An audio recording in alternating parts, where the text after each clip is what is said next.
In an earlier episode on investment returns, we had understood how gains on investment in stock market are taxed under the Income Tax Act in India. We had also discussed about tax planning to further save our taxes. If you haven't watched it yet, you may consider watching it, the link in the top right corner. Hello and welcome. Today let's talk about return on investment in house, be it an apartment or a villa or any other independent house. When you sell such house and make gains, we'll see how such gains are taxed under the Income Tax Act for individuals. Let's try to find if there are any exemptions. Also, some tax planning tips at the end. So, let's begin. The house that you own is a capital asset, and the gains that you make out of sale of the house can either be a long-term capital gain or a short-term capital gain. Let's understand the difference between the two. Here, the capital asset that we are talking about is residential house property. The house, whether it is a long-term capital asset or a short-term capital asset, would be decided on the basis of holding period. That is the period for which you hold the asset with you. If the holding period is more than 24 months, that is, you sell the house after 24 months since you bought it, the house would be a long-term capital asset. If the holding period is less than or equal to 24 months, then it would be a short-term capital asset. Next difference is the indexation benefit. That is, the cost of the house is adjusted for inflation. If you sell the house after 24 months, then you get this indexation benefit. That is, the cost of the house can be adjusted for inflation. But if you sell it within 24 months, this indexation benefit is not available. So the key takeaway from this is, if the house is sold after 24 months, then the house would be a long-term capital asset, and any gain that you make out of sale of such house would be a long-term capital gain. But if you sell the house within 24 months, then the house would be a short-term capital asset for you, and any gains that you make out of sale of short-term capital asset would be regarded as short-term capital gain.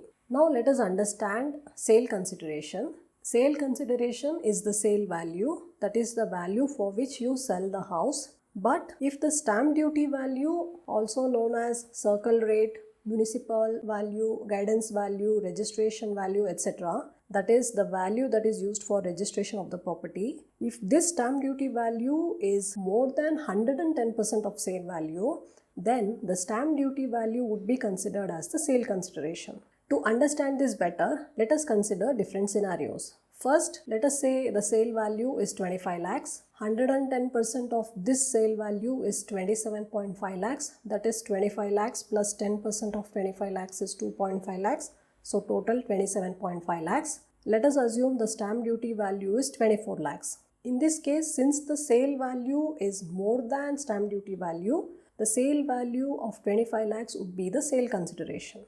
Let us consider another scenario. Again, sale value and 110% of it would remain the same. Now the stamp duty value, let us consider it as 26 lakhs. Here, even though the stamp duty value is more than the sale value, but since it is less than 110% of sale value of 25 lakhs would be considered as the sale consideration even in this scenario. Now in the third scenario, again sale value will remain the same. Now let us assume stamp duty value to be 28 lakhs. Here the stamp duty value is more than the sale value. It is also more than 110% of sale value. So therefore, stamp duty value of 28 lakhs would be regarded as the sale consideration in this scenario. The next concept that we have to understand before we compute capital gain is indexed cost of acquisition. Cost of acquisition is cost of purchase. Now let us understand what is this indexed cost of acquisition. Earlier I told you, in case of long-term capital assets, when you sell the property, you would be getting indexation benefit. That is, the cost of purchase of the house would be adjusted for inflation to arrive at indexed cost of acquisition. Let's see how this is computed. Indexed cost of acquisition is equal to cost of acquisition multiplied by cost inflation index for the year of sale by cost inflation index for the year of purchase. Cost inflation index for every year would be notified by Income Tax Department. Let us say you own a house. This house was purchased on 1st December 2015 at 25 lakhs and cost inflation index for 2015 and 16 notified by income tax department is 254. Now this house is sold on 1st December 2021 for 60 lakhs and cost inflation index, that is CII, for 21-22 is 317. Now let us substitute these values.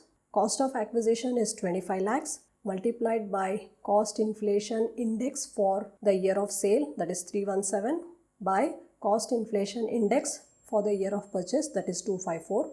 That would give you 31.2 lakhs approximately. Though the cost of purchase of the house is 25 lakhs in 2015, its indexed cost of acquisition, that is the cost that is adjusted for the inflation, would be 31.2 lakhs for the year 21-22. Now that we have understood the basic terms, let us compute the capital gain. Let us say you own a house. This house is sold on 31st March 2021. Sale value is 100 lakhs.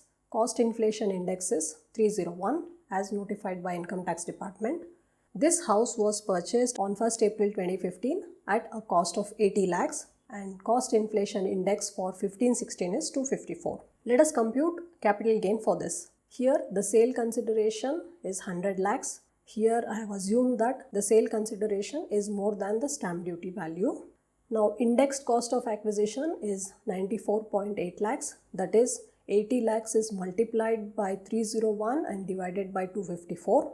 So the difference between the two is the long-term capital gain, that is 5.19 lakhs. Now let us compute taxable income and tax payable. Long-term capital gain we have just calculated 5,19,685. Let us assume you have a salary income of 20 lakhs. You have short-term capital gain on sale of listed shares of 1 lakh. If you would like to know how short-term capital gain on sale of listed shares are computed, you may watch my earlier video. Then you have interest income, say on fixed deposit 50,000. So gross total income, that is the sum of all this, is 26.7 lakhs. Let us assume you have ATC deductions of 1.5 lakhs. This ATC deductions can be adjusted against salary or interest income in this case. In other words, this cannot be adjusted against long-term capital gain or short-term capital gain that we have here. So the taxable income is 25.2 lakhs. Let us now compute tax for this. First, the long-term capital gain on sale of house at a flat rate of 20% on 5,19,685 is 1,03,937. Then tax on short-term capital gain on sale of listed shares at 15% on 1 lakh, that is 15,000, and on the balance of 19 lakhs according to tax slab, the tax amount would be 3,82,500. That is for the first 2.5 lakhs no tax, more than 2.5 lakhs up to 5 lakhs at 5%, more than 5 lakhs up to 10 lakhs at 20%, more than 10 lakhs at 30%. So tax payable including health and education cess at 4% would be 5,21,494. If you are planning to sell a house, then sell house after 24 months. Because if you sell after 24 months, then the house would be a long-term capital asset for you. So you will be able to get indexation benefit. Further, long-term capital gain is taxable at a flat rate of 20%. But if it is a short-term capital gain, then gains would be taxed according to tax slab. For example, let us say you fall in 30% tax slab, then instead of 20%, you would be required to pay 30% on the short-term capital gain if you sell within 24 months. But if you are already in 20% tax slab, then this may not make any difference to you. But in any case, you would be losing indexation benefit, so you will be required to pay more tax. If you can use the capital gain that you earn from selling your house to buy another house or to buy certain notified bonds like bonds of NHAI or Rural Electrification Corporation, etc., or if you buy units in notified funds to finance startups, then you can avail exemption under respective sections subject to certain conditions specified. So if possible, try to avail exemption under these sections. Avoid accepting cash as sale consideration from buyers to avoid penalty.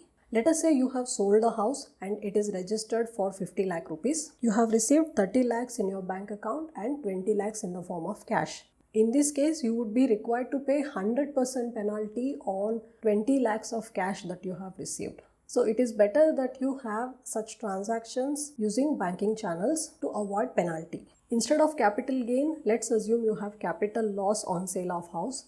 In this case, you will be able to carry forward the capital loss for next 8 years. This loss can be adjusted against other capital gains in subsequent years. But this carrying forward losses and further adjustment can be done only when you file your income tax return within the due date. It is recommended that you file your income tax return within the due date. Due date for this year is 31st December 2021 or 15th February 2022 for audit assessees. In this video, I've tried to explain about capital gains on sale of house in simple words with emphasis on tax planning.